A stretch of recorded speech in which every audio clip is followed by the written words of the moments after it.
প্ৰথমবাৰৰ কাৰণে আচলতে বহুতবাৰ দি থৈ আহিছো, কিন্তু বেলেগক দিছিলো। এইবাৰ মই নিজৰ কাৰণে মই প্ৰদান কৰিছো।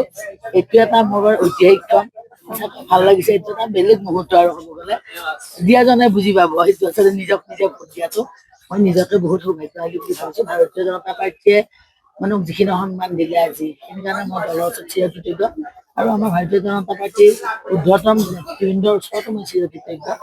কাৰণ ৰাইজৰ যিটো সঁহাৰি, মই কাৰণে বৰ উৎসাহিত। মই সেইকাৰণে ৰাইজৰ সঁহাৰি ভাল হৈছে। মই এতিয়া বহুত ফোন আহিছে বিভিন্ন চেণ্টাৰত, মানুহৰ ৰাতিপুৱাৰ পৰাই তাৰমানে লাইন লৈ থকা বুলি শুনিছো।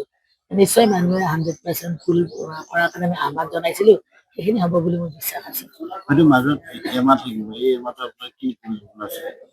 মই মানে এগৰাকী বৰ্তমান কিন্তু মই ভাৰতীয় জনতা পাৰ্টী মহিলা মৰ্চাৰ ৰাজ্যিক সভানেত্ৰী। এইকেইটা দিন মই এইটোত বহুত টাইম দিব পৰা নাই, গতিকে মই ভাবিছো মোৰ এইখিনি আজিৰ পিছত এমাহ সময় থাকিব।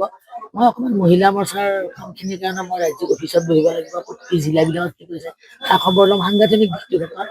আৰু তাৰোপৰি এটা গতি চলিয়ে থাকিব। দলীয় কাৰ্যকৰ্তাসকল নিজৰ সমষ্টিত সকলোলৈ বহি লৈ কোনটো চেণ্টাৰত কিমান পুল হ'ল, কিমান পাব পাৰে, গোটেইখিনি হিচাপ নিকাচ এটা চলি থাকিব।